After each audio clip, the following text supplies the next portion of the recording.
começa agora mais uma edição do Papo com Ela e que satisfação é ter você aqui comigo. Eu sou Michele Figueiredo e no programa de hoje a gente vai falar sobre a adultização de crianças e adolescentes. Para isso a gente vai avaliar os aspectos psicológicos e também o que já prevê a legislação no intuito de proteger esses pequenos aqui no nosso país. A gente também traz uma história de transição de carreira. A Léria Lissa, que deixou os escritórios e passou a atuar como barbeira aqui em Cuiabá. Mostramos também a ampliação da vacinação do sarampo depois dos casos registrados na Bolívia e também um projeto desenvolvido pelo Ministério da Agricultura que visa levar comida saudável a famílias em vulnerabilidade social através de hortas solidárias. Então já sabe, prepara o teu café e vem comigo conferir o que o papo tem de melhor para você.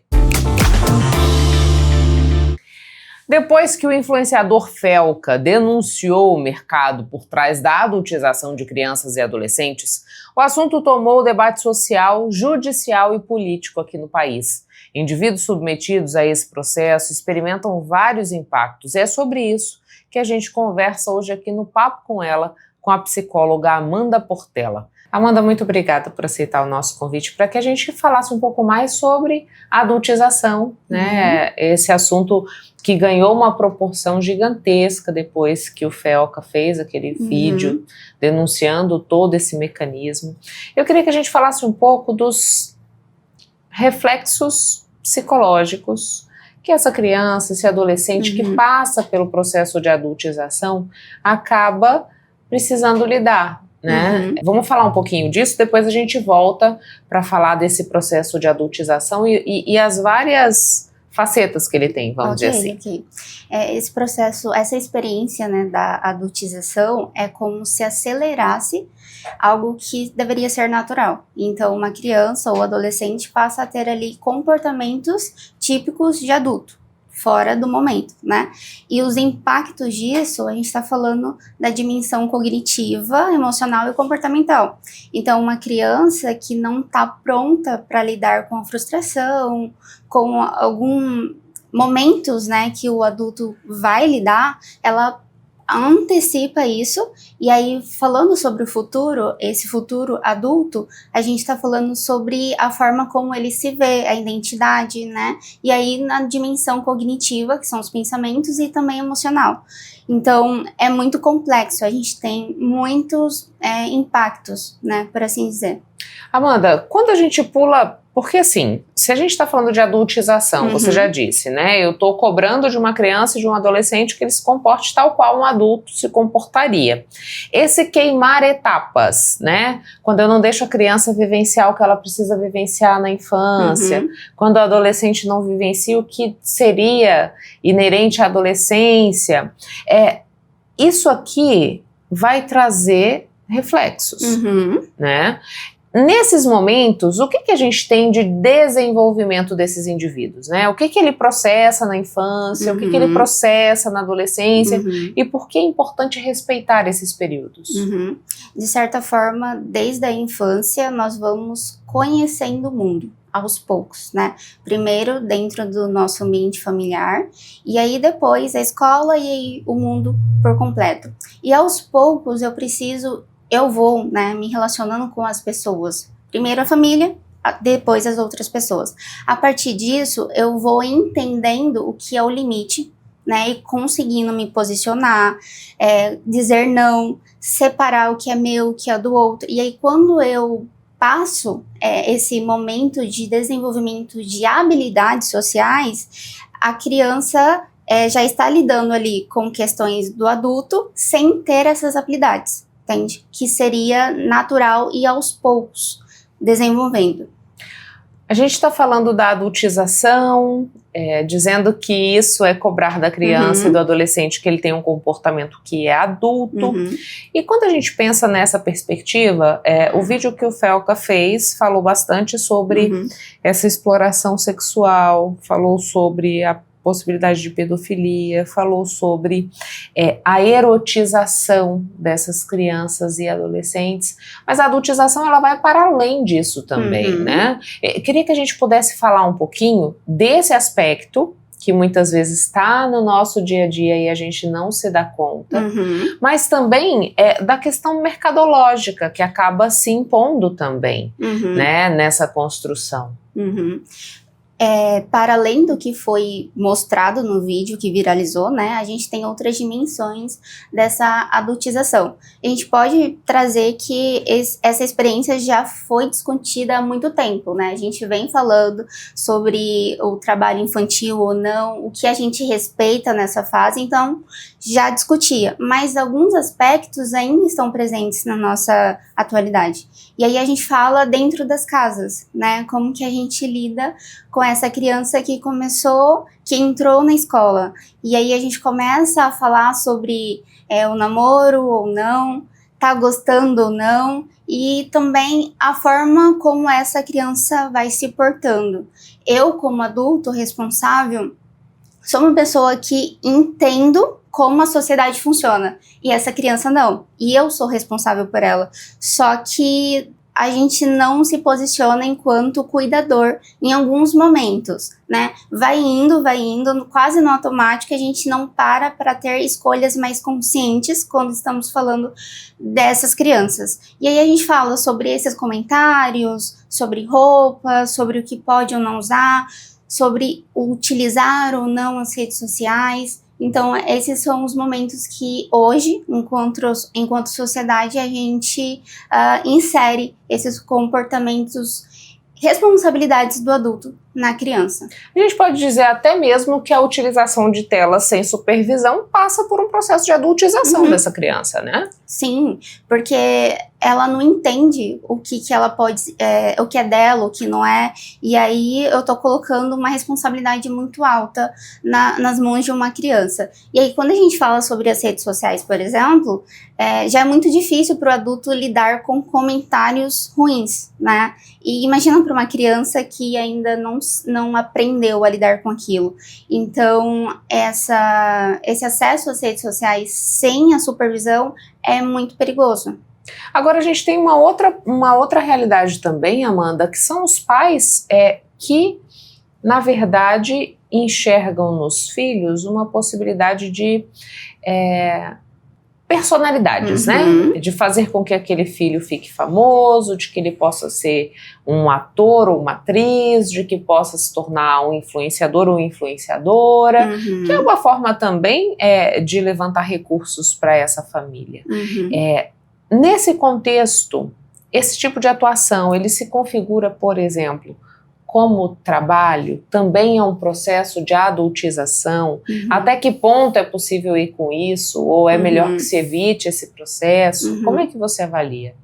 Então, a gente precisa tomar muito cuidado com essa função que eu vou dar para a criança ou adolescente. Então, enquanto a criança pega, por exemplo, uma maquiagem para brincar, ela está explorando o mundo, né? Mas quando eu coloco isso com frequência e eu começo a cobrar dela horários e uma certa perfeição, eu estou dando uma função para aquilo, né? A intensidade também configura ali seria como uma função de trabalho, digamos assim, né? E aí tem uma responsabilidade de prover ou de ajudar, né? E quando não é possível, e quando o vídeo não viraliza, não engaja, qual é a sensação que essa criança tem de não ter conseguido entregar algo para os pais? Que de certa forma tem muita influência na forma como ela se sente amada, né? Então, você só vai ser amada se você entregar isso, né? Então, é uma forma de percepção, mas é muito perigoso quando eu coloco uma responsabilidade, principalmente financeira, nas mãos dessa criança. A gente estava falando do processo de erotização, e ele está presente desde o vestuário, até a música que é consumida, até aquilo que se assiste, né? A gente sabe que muitas vezes no meio dos vídeos que a gente julga que são para a idade dessas crianças, no YouTube, por exemplo, podem surgir vídeos que têm essa erotização até usando de personagens que eles já estão ambientados. Se eu exponho a criança a essa erotização, ela está mais suscetível ao abuso? Porque ela precisa ir conhecendo o seu corpo e colocando limites também. Conseguir dizer não, né? Quando ela se sentir confortável e ela achar necessário. Então, quando eu exponho essa criança a conteúdos que são de adultos, pode parecer simples, né? Pequenas cenas, né?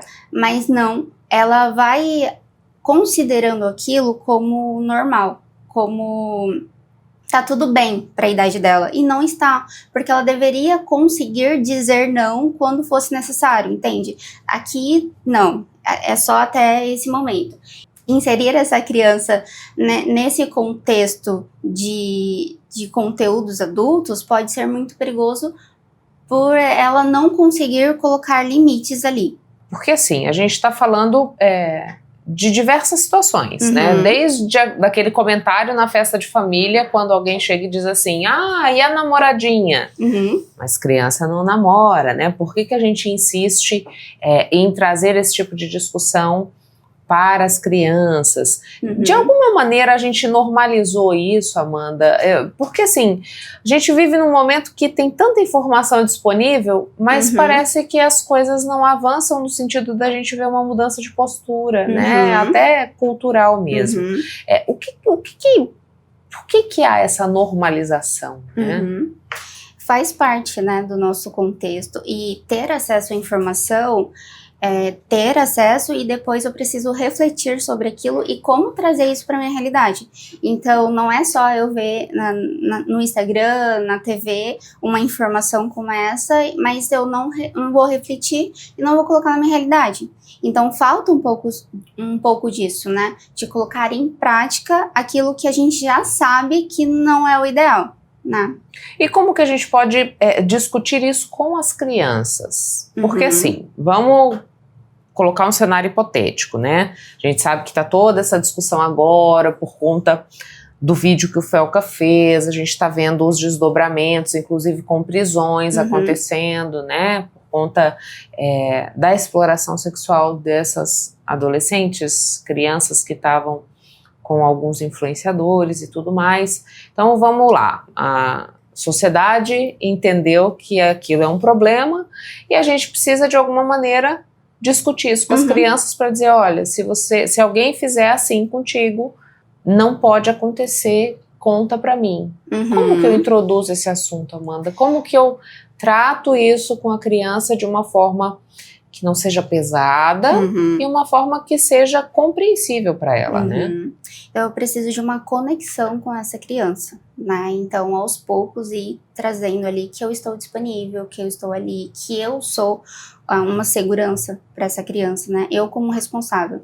Se precisar, ajuda de algum profissional, né? Em alguns momentos. Mas, de forma geral, é estar disponível, ser uma segurança para essa criança e poder trazer ali de forma lúdica, a forma que ela vai entender. Então, a gente tem materiais para isso, tem também, né, alguns desenhos, músicas, que a gente pode falar sobre esse tema com essa criança, para cada idade, né?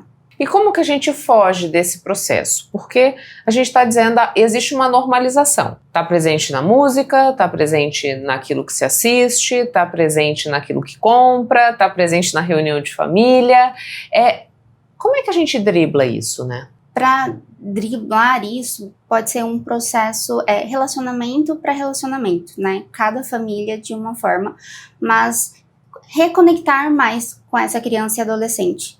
Tirar um pouco mais das telas, porque hoje a gente tem muitos adolescentes que têm consciência que eles estão ali há 10 ou até mais horas, né? Conectados. E eles simplesmente não conseguem sair. Então, desconectar um pouquinho mais e reconectar com esses filhos, aos poucos. E em relação a esses comentários e outros comportamentos que parecem normais, ir aos poucos modificando, né? Quando vamos observando com consciência o quanto aquilo está afetando, ir colocando limites em um comentário, não, criança não namora, né? Não, a gente vamos escolher uma outra roupa, e assim nós vamos aos poucos, né? Modificando. A gente comentava antes da nossa entrevista que na época que eu era criança, já existia essa adultização, essa erotização por parte das músicas, né? Até que tocavam nos aniversários e tudo mais. Mas me parece que com a rede social isso ganhou uma escala, né? E hoje você vê, por exemplo, meninas que querem fazer aquele vídeo com uma dança sensual para poder viralizar. Então existe um outro contexto que de alguma maneira fomenta a adultização dessas crianças e adolescentes. A gente pode dizer que o problema escalou de tal maneira que hoje a gente tem um reflexo na saúde mental dessas crianças e adolescentes. Sim, com certeza. A gente já está vendo isso, né, dentro do consultório e fora também.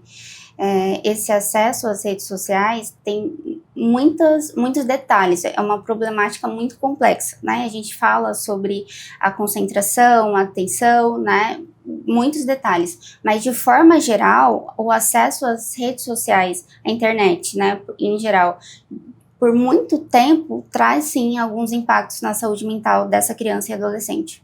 Se a gente pensar nesse processo de adultização, Amanda, quais são os problemas de saúde mental que essas crianças podem desenvolver? Por exemplo, ansiedade pode se fazer presente, depressão pode se fazer presente, são crianças e adolescentes que podem estar mais suscetíveis à autolesão, por exemplo. Queria que você pudesse falar um pouco disso. Então, quando a gente fala sobre esse processo de desenvolvimento do ser humano, né, a gente considera que nesses primeiros anos de vida e na adolescência também nós estamos construindo como estamos nos vendo, como estamos vendo o outro e o mundo também. E aí, a partir desse contexto que nós estamos falando, que é a adultização, eu estou falando de adolescentes e crianças que não estão passando por essas fases e, consequentemente, quando eu falo da vida adulta, ou até mesmo já na adolescência, eu estou falando de adolescentes que têm muita dificuldade em se relacionar, em se comunicar. E aí a ansiedade, ela pode se fazer presente porque quando a gente sai para fora, né, das nossas casas, a vida ela não é tão rápida, tem um processo, né? E aí a gente fala de uma tentativa de ter o controle para não falhar, né? Então a ansiedade pode estar presente, alguns sintomas depressivos também podem estar presente. E aí a gente está falando de pessoas que vão ter muita dificuldade em se regular emocionalmente, talvez, né? Aqui a gente também tem um processo em que os próprios pais acabam, de alguma maneira, expondo seus filhos nas redes, né? Isso também precisa ser encarado como esse processo de adultização. Criança não é para estar exposta, né? A gente pode dizer que essas publicações também integram esse processo de adultização que a gente discute? Sim. Colocar a criança no palco, né, de certa forma, mas o palco que tem seguidores, mas também tem haters, né, e eu tô colocando com qual motivo? Às vezes com a intenção mesmo de viralizar, de monetizar, enfim, ou é simples, não tem nenhuma intenção para ganhar algo, eu só quero mostrar, mas o que vai ser feito com aquilo? Quem é essa pessoa que está do outro lado olhando, né, a foto dessa criança, um vídeo? Então, conforme foi mostrado pelo Felca, existe um algoritmo que trabalha a favor de algo, né, para o marketing, enfim, mas de certa forma ali foi usado para algo que ele traz, né. Ele fala até, né, do algoritmo P, que seria uma rede de pedofilia que acaba sendo abastecida com aquilo e que muito usa hoje, a gente sabe, de inteligência artificial até para fabricar imagens que não são aquelas, mas que tem como base o que a gente compartilha dos nossos filhos. Amanda, muito obrigada pelas informações, deixo o espaço à disposição, caso você queira trazer mais alguma coisa que a gente não tenha abordado sobre essa temática, que você considere importante dividir com quem nos assiste. Eu que agradeço pelo convite, tá? É sempre importante a gente refletir e observar o que está acontecendo em casa e comigo também, né? Para então entender o que eu posso fazer com isso que eu refleti, né, colocar em prática. Então, essa discussão que viralizou nas últimas semanas é muito importante porque ela tem muitas camadas para discutir, né, e chama atenção porque é algo que estava sendo normalizado, mas precisamos olhar com carinho para tudo isso, para entender como eu posso cuidar da minha família, dos meus filhos, a partir dessa reflexão. Muito obrigada. Eu que agradeço. Intervalo, a gente volta já já.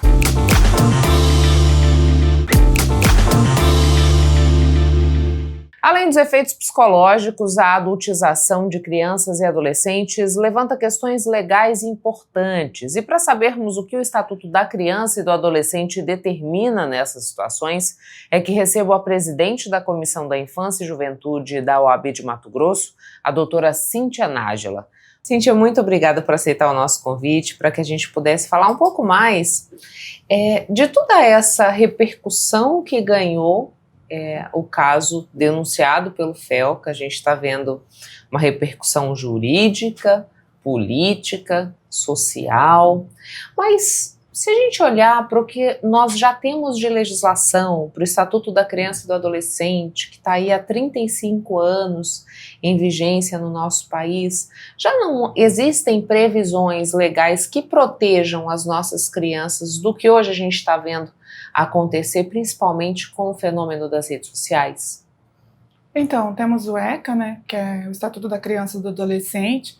Ela visa a proteção integral das nossas crianças e dos nossos adolescentes, mas infelizmente não tem nenhuma lei específica, nenhum regimento específico que regularize essa questão do que está acontecendo hoje na era digital. Infelizmente, estamos observando aí, com o avanço da tecnologia, né, da IA, enfim, estamos acompanhando também muitos, às vezes até pais, aqueles que deveriam estar garantindo a maior proteção integral dos seus filhos, eles acabam que postam, né, fotos, vídeos inadequados na rede social, não tomam aí as cautelas necessárias. Muitos, inclusive, por exemplo, no caso recente aí do próprio Ítalo, né, influenciador digital, ele acaba que estava explorando de uma outra forma, né, ainda está em fase de investigação, mas de qualquer forma estava, de certa forma, explorando, já levando mais para o lado profissional, né, entre aspas, e acaba que não tem uma regulação específica hoje que visa aí a proteção na era digital das nossas crianças, nossos adolescentes. Após aí essa denúncia aí do FELCA, tá uma demanda grande, inclusive lá no Congresso.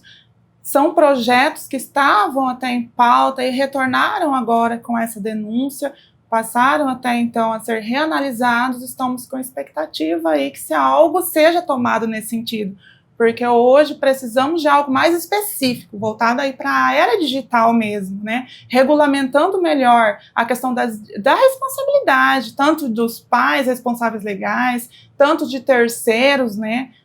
Que através da postagem mesmo de vídeos, de fotos, enfim, de qualquer tipo de publicação aí voltada à criança e adolescente. A gente viu nesse caso, Cíntia, como você bem colocou, né, os desdobramentos dessa situação que foi denunciada pelo FELCA, Ministério Público do Trabalho falando de uma exploração de trabalho infantil, tinha-se ali até uma caracterização de tráfico de pessoa, porque muitos adolescentes eram retirados das suas cidades para então estarem nessa casa onde vivenciavam uma ideia de reality show, né, com essa perspectiva de ter uma projeção nas redes sociais, mas com comportamentos e vivências que não eram adequadas para a idade daqueles indivíduos, né? Então, houve relato de adolescente que acabou engravidando nesse período de confinamento na casa, a impossibilidade que eles estivessem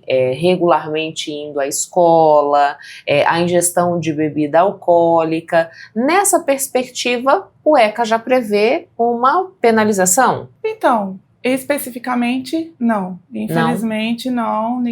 Voltado para o trabalho infantil, sim. Né? Sim. Só que aí nós não estamos falando especificamente do trabalho infantil aí. A gente já está falando de exploração sexual, né? Enfim, estamos fomentando também a questão principal aí na questão de exploração sexual, trabalho infantil, enfim.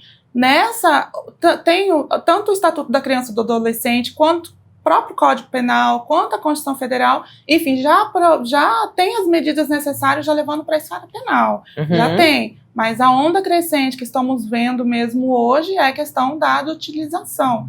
Qual que é essa prática até então? Eles estão, além de adiantar aí, de forma precoce o desenvolvimento infantil das crianças e do adolescente, essa adultização está sendo acompanhado também da sexualização. Né? Tem a erotização, né? A sexualização. Isso exatamente. Aí. E é o que, de fato, hoje não temos uma legislação específica, o que está sendo fomentado para poder passar a ter. Né? Porque já temos leis, né? Já tem aí o próprio ECA, Código Penal, Constituição Federal, enfim, onde penaliza a questão da exploração sexual, a questão até do trabalho infantil, né?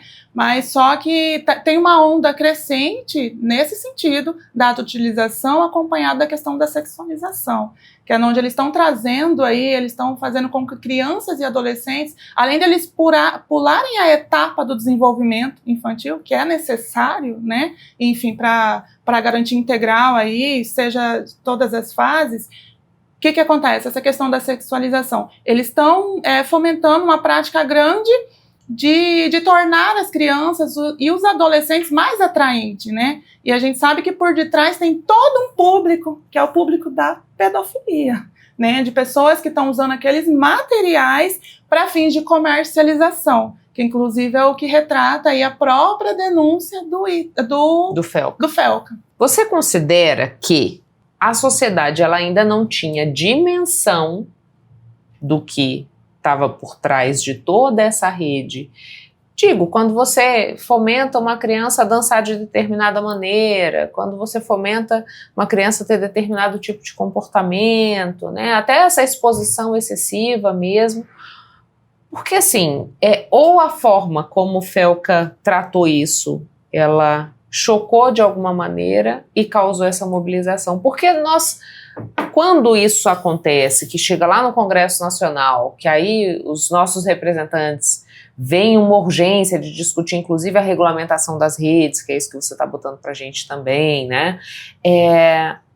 Diversos outros atores, inclusive de institutos, como é o Instituto Liberta, que tem a Luciana Temer à frente, a Sociedade Brasileira de Pediatria, falam assim, olha, mas a gente vem denunciando isso há muito tempo, só que ninguém deu importância para isso. Que bom que agora, de alguma maneira, esse assunto veio para a pauta. Existiu aí, você considera que uma falta de olhar ou não houve a mobilização necessária para que de fato a gente olhasse para essa questão? Infelizmente, estamos tratando de um público que ainda é invisível, né? Perante a sociedade, e aí eu falo como um todo. Infelizmente, eu acredito que sempre teve, a partir do momento que passou a entrar aí a tecnologia, a rede social, passou a liberar aí o uso celular, né, liberar entre aspas, porque temos recomendação, inclusive, do Ministério da Educação, falando para que abaixo de 2 anos, 0 tela, 0 celular, né? Até os 12 anos, liberado, até então tela, mas smartphone não, celular sim, smartphone não. Acima de 12 a 17 anos, tudo bem, uso de tela e smartphone desde que acompanhamento dos pais e responsáveis legais. Então, de certa forma, a regulamentação tem, mas o que não tem até então é a cautela, seja por parte, a cautela necessária, seja por parte dos responsáveis legais e por parte da própria sociedade. Porque o que acontece? Não tem um acompanhamento necessário, né? É complicado quando nós falamos que estamos numa sociedade onde as mães têm que sair para trabalhar, chegam em casa exausta e o que acaba acontecendo na prática? Entrega o celular ali, né? É complicado quando você está acompanhando aí cada dia mais aí jogos, enfim, interesse pelas telas, pelo uso de smartphone, por parte principalmente dos jovens, né? Não tá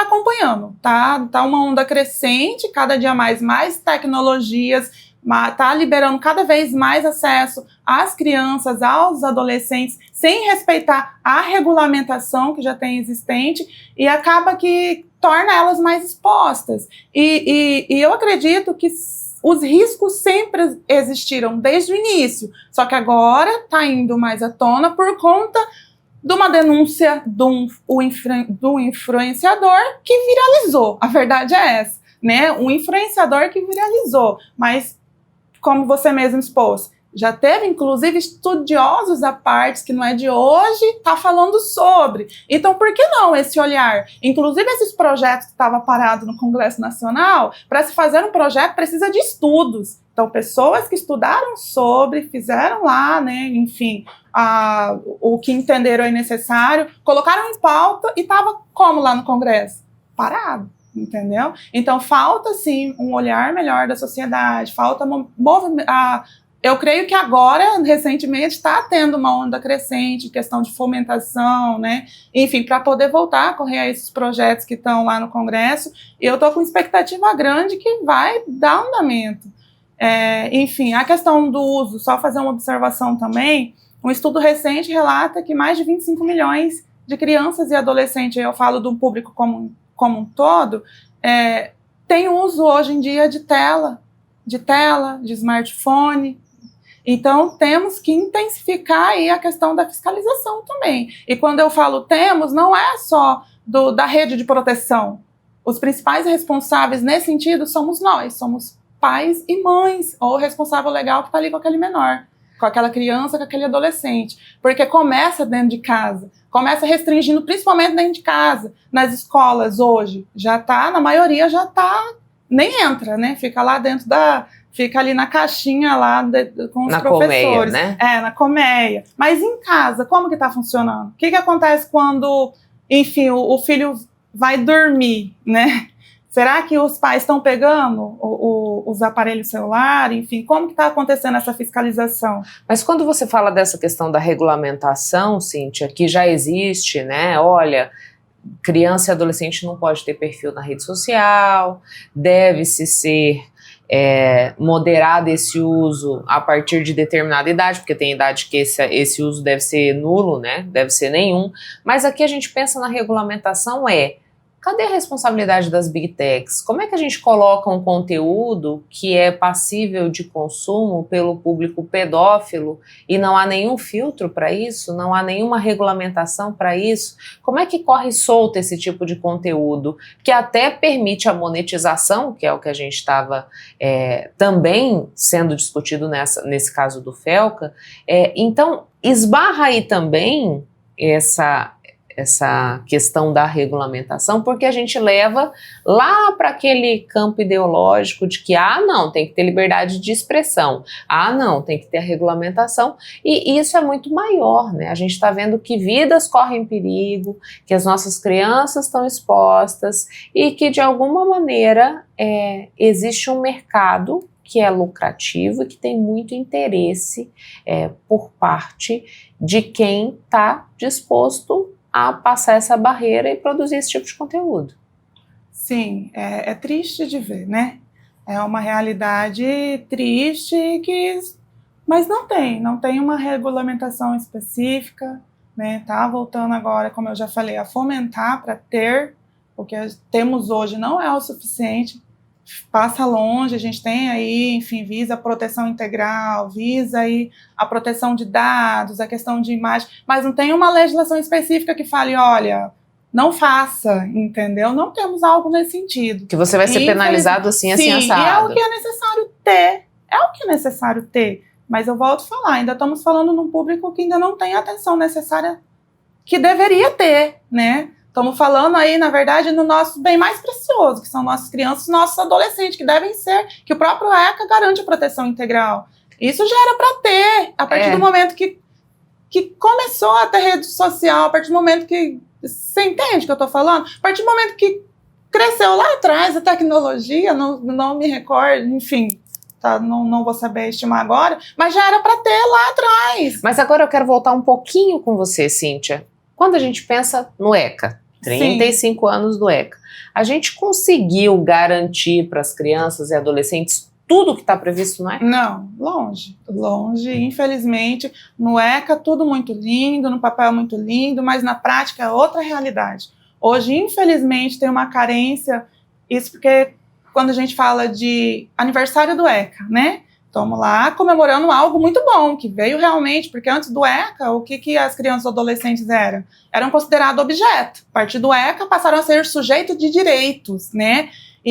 Mas o que está ali no papel ainda, infelizmente, não está sendo efetivado na prática. Tanto que estamos acompanhando aí novos termos surgindo, na verdade, enfim, a questão de vários outros termos surgindo. Por quê? Porque o ECA ainda não está conseguindo sair dali do papel. E, de fato, é algo que temos que fomentar, temos que mobilizar, temos que buscar, né, enfim, novas formas, novos mecanismos de botar em prática, fomentar aí, inclusive, o trabalho dentro das escolas, levando aí esses debates à tona, levando conhecimento para as crianças e para os adolescentes, porque se nas escolas, na escola, acredito eu, que ali é mais fácil de você ter acesso. Na verdade, quando você vai ali você não consegue ali necessariamente entrar dentro dos lares, na verdade. Então, o que temos que ter? Mecanismo para trabalhar dentro das escolas, levando conhecimento, enfim, para eles dentro das escolas. A OAB, ela tem um projeto, a OAB vai na escola, né? É um projeto maravilhoso, onde advogados, né, enfim, vão até nas escolas levar conhecimento para esse público.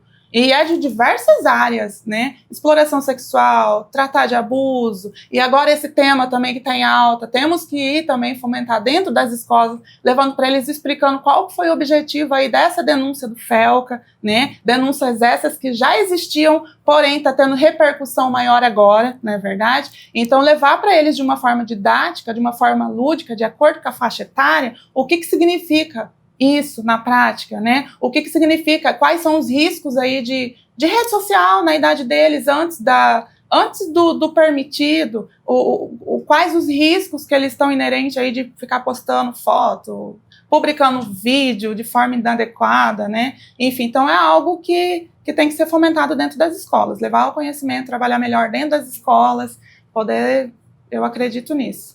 Cíntia, para a gente fechar a nossa conversa, queria que você deixasse uma mensagem para os pais, para os responsáveis, né? Porque a gente está falando, existe um marco, que é o ECA. A partir do ECA, crianças e adolescentes foram vistos como sujeitos de direito, né? Mas a gente sabe que ainda existe uma interpretação de que criança não tem vontade, a criança vai fazer o que o pai quer, o que a mãe quer, do jeito que quer, né, na hora que quer, e a gente sabe que existe limitações para isso, porque existem situações em que essas crianças e adolescentes acabam ficando ainda mais vulneráveis, né, como essa exposição que a gente estava falando, que muitos pais e mães acabam, de alguma maneira, permitindo que isso aconteça, e essas crianças e adolescentes ficam sujeitos a, inclusive, estarem expostos numa rede que sabe lá Deus o que mais acontece nela, né? Então eu queria que nesse momento de despedida você pudesse fazer um chamamento a quem nos assiste, que tem criança em casa, que tem adolescente em casa, o papel de cada um nesse processo de proteção desses pequenos e dessas pequenas que ainda estão nessa fase de desenvolvimento. Eu acredito que os pais, os responsáveis legais, eles amam seus filhos, amam ali, enfim, suas crianças, seus adolescentes, seja sobrinho, então que possamos ter um olhar diferenciado quando se trata aí de uso de telas, de uso de celular, possamos fiscalizar melhor, né? Por quê? Porque a criança, ela está em desenvolvimento. O que acontece com ela não deixa de ser nossa responsabilidade, mesmo a partir do ECA, ainda continua sendo nossa responsabilidade, né?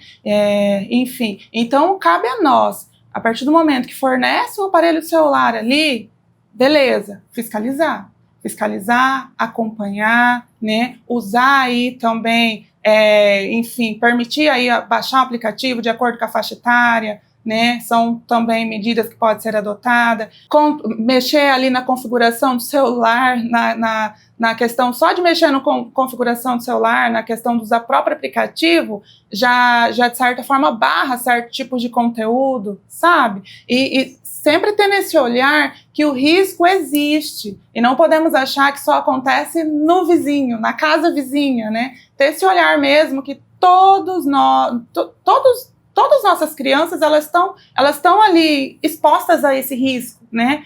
Eu costumo dizer também que se não quer que seu filho fique exposto a esse tipo de risco, então segue a regulamentação à risca. O próprio Ministério de Educação, ele prevê o seguinte: acima de 2 anos, tá tudo bem oferecer tela, sem uso de celular. Então, de 12 a 17, pode fornecer smartphone, desde que esteja aí fiscalização, né? Então, eu costumo dizer o seguinte: se você, pai ou mãe, não tem condição, não consegue hoje fiscalizar a rotina do seu filho e não consegue configurar ali, fazer as configurações necessárias, os ajustes necessários, não forneça. Porque aí você vai estar dando munição para o seu filho. E é isso que acontece hoje em dia. E aí eu trago aí à tona, por exemplo, eu tenho liberdade para falar lá na minha casa. Eu tenho 4 filhos. Meus filhos não têm uso aí de smartphone. Tem uso de tela, né? Enfim, mas smartphone não. Por quê? Porque hoje eu não consigo, eu admito, eu não consigo fiscalizar.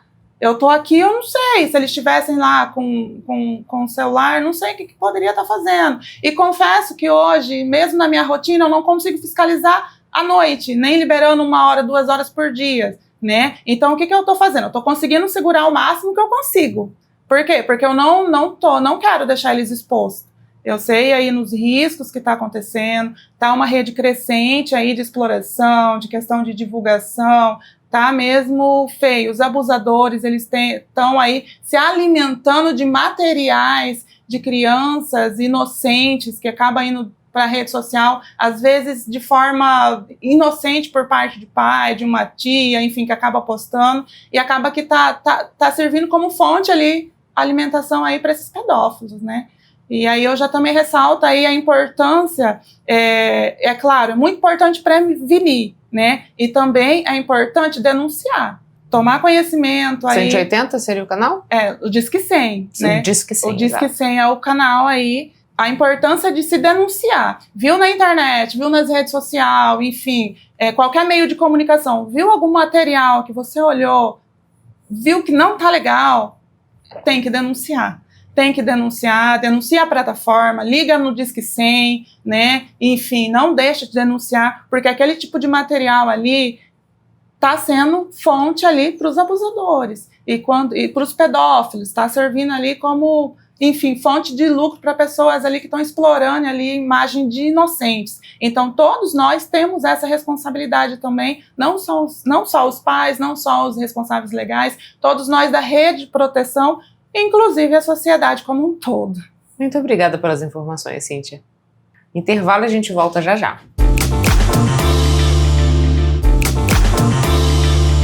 Sabe, todo esse conteúdo que a gente produz aqui no Papo com Ela, ele também fica disponível no nosso canal no YouTube para você ver e rever sempre que quiser.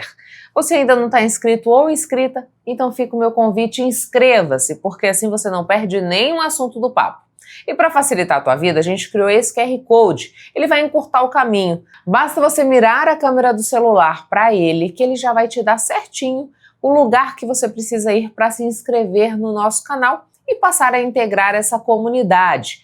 Também quero te lembrar que tudo que a gente discute aqui fica disponível no site nossarepublica.com.br. Lerilissa Moreira passou por uma transição de carreira, deixando o escritório de lado para se tornar barbeira. Mas um detalhe chama a atenção na atuação dela: os cortes saem do tradicional e carregam um estilo mais alternativo. Há 3 anos morando em Cuiabá, Lerilissa percorreu muitos caminhos profissionais, mas em nenhum deles se sentia realizada. Quando chegou aqui na capital mato-grossense, vinda lá de Corumbá, teve a oportunidade de estudar algo que já praticava em si mesma: o corte de cabelo. Uma área que eu me descobri, que é algo que eu gosto muito de fazer, gosto muito de trabalhar, de conhecer as pessoas, de cortar o cabelo delas. E tá sendo bem legal, assim. Lerilissa se destaca no mercado por atuar com cortes alternativos. Ela conta que empreender sempre esteve no seu radar, mas foi quando se percebeu triste nas funções que desempenhava que resolveu investir na formação como barbeira. Chegou a trabalhar 1 ano em uma barbearia, mas atualmente toca o seu próprio negócio. Estou aqui agora com o meu próprio estúdio e está sendo uma experiência assim, bem emocionante tudo isso, tá? Pelo meu próprio negócio, trabalhando com algo que eu gosto, que eu me identifico. O estilo que carrega na vida pessoal fez com que Lerilissa optasse por se especializar nos cortes alternativos, por perceber uma escassez no mercado de quem trabalhasse com essa vertente. Meio que também influenciou bastante de eu seguir essa área voltada para o alternativo, porque como não tinha, eu precisava, eu queria cortar meu cabelo, não tinha ninguém, eu tive que cortar sozinha. Queria pintar também, não tinha quem pintasse, eu fazia tudo sozinha, então foi meio que algo que tipo, eu quero, só que não tô tendo, então eu mesma vou fazer. Aí eu comecei a estudar e tá dando isso, tá dando certo. Eu tenho muitos clientes da comunidade LGBT e eu acho que é importante ter esse espaço meu para acolher essas pessoas, sabe? Porque eu sei que não é tão confortável para ir numa barbearia normal e, sabe, eu quis esse espaço mais para acolher todo tipo de pessoa, não só da comunidade LGBT, mas as pessoas que quisessem se sentir confortável, sabe, fazendo um corte diferente. O aumento de casos de sarampo na Bolívia fez com que Mato Grosso reforçasse a vacinação em todo o seu território. Você entende agora o porquê. O vírus do sarampo voltou a circular pela América do Sul. Somente na Bolívia já foram 229 casos esse ano. Por isso, os estados brasileiros que ficam perto do país vizinho estão em alerta. De acordo com o Ministério da Saúde, já foram confirmados no Brasil 22 casos importados da Bolívia e a maioria é do Tocantins. Cuiabá convoca a população para se vacinar. E a gente está intensificando as ações porque nós temos divisa, né? Dos locais que teve, que é Tocantins, está com 17 casos lá.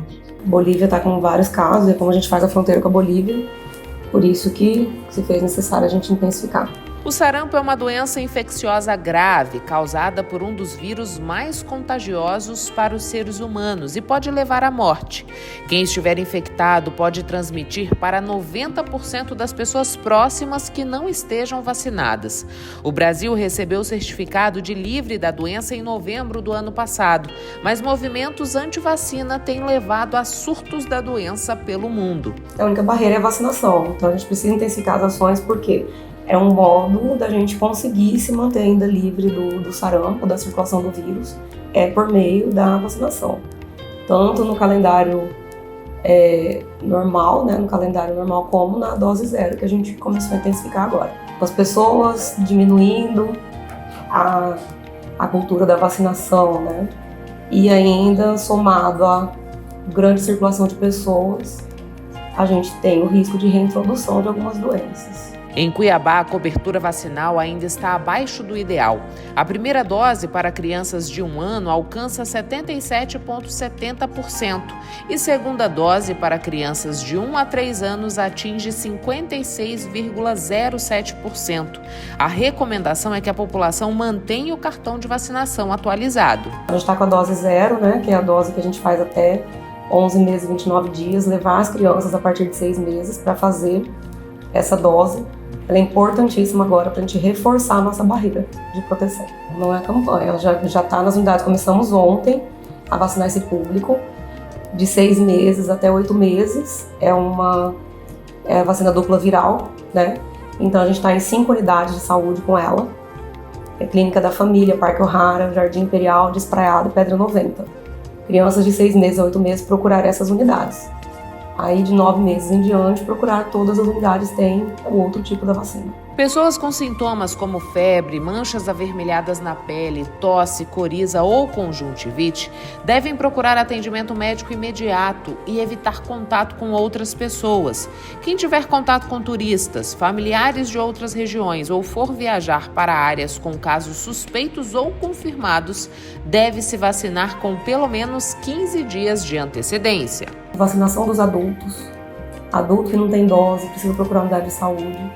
É uma vacina que é até 59 anos, não é só para criança. Então a gente precisa vacinar os adultos também. O Ministério da Agricultura e Pecuária desenvolve o projeto Alimentar, com foco no atendimento de famílias em situação de vulnerabilidade social. O projeto Alimentar contempla a implantação de hortas solidárias em áreas urbanas, visando a produção de alimentos saudáveis para famílias em situação de vulnerabilidade social. O Ministério da Agricultura desenvolve a ação juntamente com a Associação Mato Grossense de Inclusão Social e Agricultura Familiar, a AMAIS, aqui no nosso estado. O projeto ele é para atender principalmente o combate à fome. A gente viu aí que o Brasil saiu principalmente da extrema fome agora. Graças a Deus agora a gente tem alimento. Então o objetivo do projeto é isso, atender as famílias que realmente precisam de um reforço alimentar. Aqui a gente não dar o alimento, né? A gente é um reforço alimentar. A associação, ela entrou com a ideia, com a vontade, né, de combater essa questão da desigualdade, da insegurança alimentar, e junto com o Ministério Público, com o nosso ministro Carlos Fávaro, nós fomos viabilizados com o termo de fomento, o que viabiliza, né, a execução desse projeto. Então, todos os nossos gastos com a preparação da terra, com as mudas, com a questão dos colaboradores, né, tudo isso vem do poder público. Atualmente, 3 hortas estão instaladas em Mato Grosso, sendo uma delas em Várzea Grande, outra em Cuiabá e a terceira em Nossa Senhora do Livramento.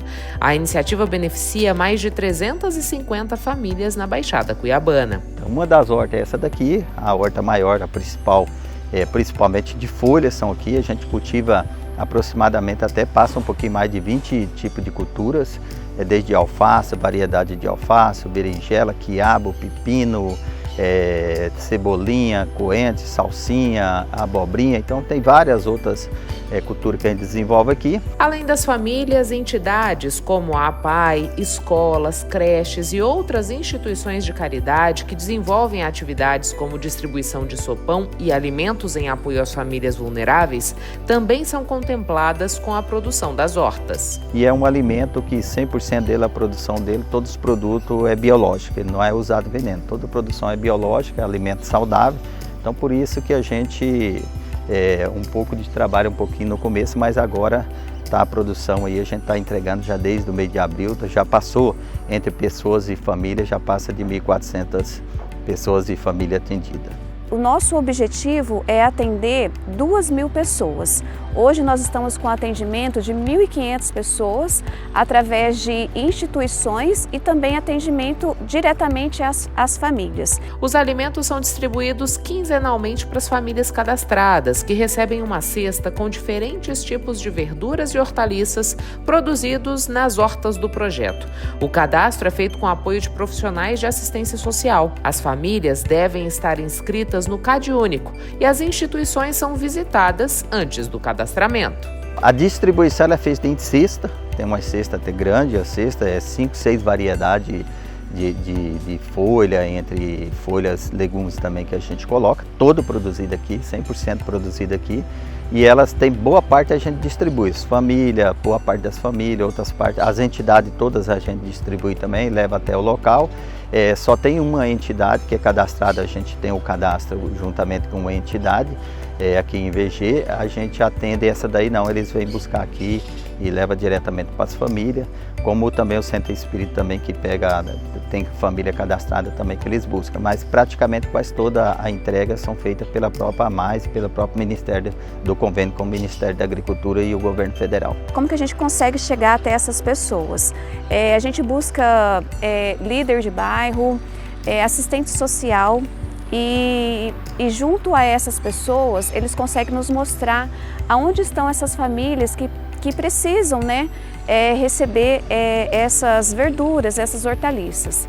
E aí a gente faz o cadastro dessas famílias, né, juntamente com o assistente social e esses líderes de bairro, e através desse cadastro nós conseguimos chegar até essas pessoas e fazer a distribuição das verduras fresquinhas e sem o uso de agrotóxico, né, para as pessoas que realmente precisam. Chegamos ao fim de mais uma edição do Papo com Ela. Eu agradeço a você que ficou comigo até este momento. É sempre uma honra e uma satisfação poder contar com a sua companhia. Mas antes de ir embora, eu quero te fazer um pedido. siga o Papo com Ela no Instagram, no Facebook, inscreva-se no nosso canal no YouTube. E eu gostaria de te pedir também que pudesse mandar a sua sugestão. O que você gostaria de assistir aqui no Papo com Ela? Para isso, você pode fazer contato pelas nossas redes sociais ou por esse endereço de e-mail que aparece aí na tua tela. Tenha um excelente fim de semana. Na sexta que vem o Papo com Ela tá de volta e eu espero mais uma vez poder contar com a sua companhia. Um beijo e até lá!